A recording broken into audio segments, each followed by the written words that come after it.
Bonjour, alors je vais vous parler aujourd'hui de comment cacher vos liens d'affiliation.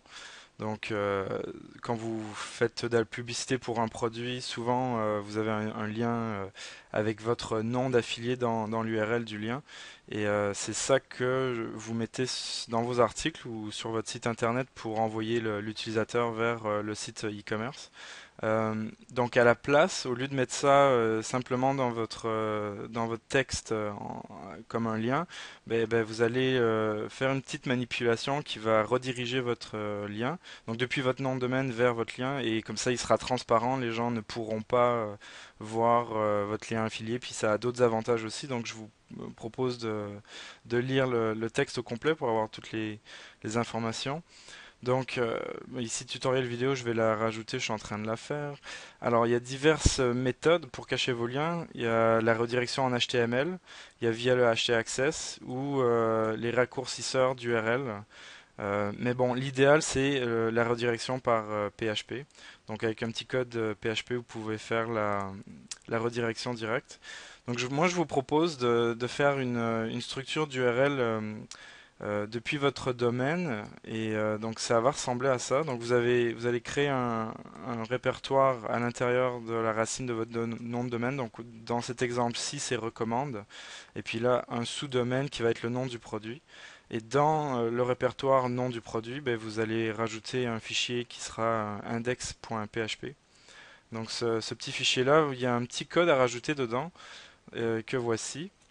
Donc vous avez juste à remplacer ça ici, affiliate URL, avec votre lien d'affilié. Donc je vais vous montrer rapidement. Donc ça, c'est un exemple hein, dans Notepad de index.php. Bon, il faut remplacer votre lien ici. Puis une fois que vous avez créé le lien, vous pouvez l'uploader directement. Ça c'est par FTP. Donc vous pouvez uploader le fichier directement dans le nom du produit ici, index.php. Donc on continue. Votre lien dans votre blog il devrait être en nofollow. Donc l'URL que vous allez rajouter sur le lien, vous devriez rajouter dans le code HTML ceci, en rel égale nofollow. Ça dit à Google qu'il ne faut pas suivre le lien et donc ça vous évitera des problèmes. Donc ça c'est important à faire. Il y a maintenant, il faut modifier votre fichier robot.txt. Donc ça c'est un petit fichier qui se trouve dans la racine. Je vous montre celui de Maman Marketing. Donc ça c'est le fichier robot.txt.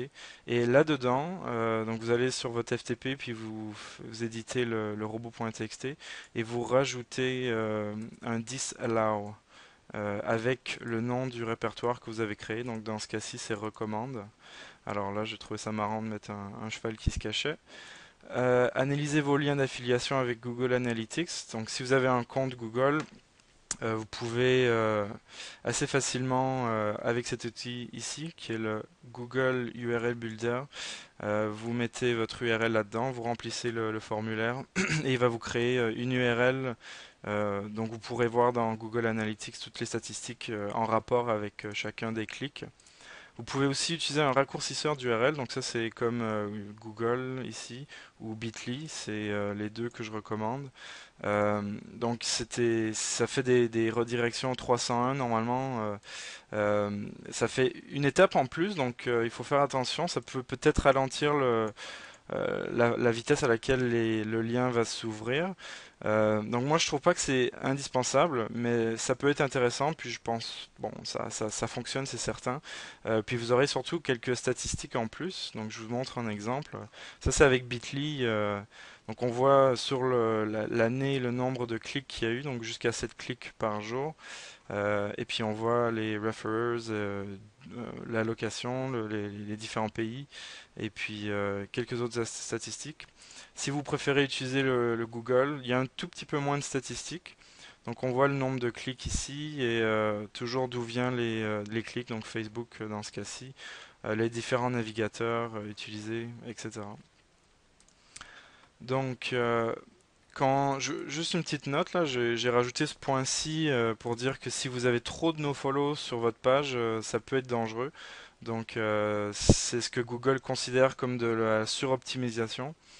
Euh, donc faites attention, rajoutez aussi des liens en do follow vers certains articles qui pourraient être des compléments d'information sur votre sujet.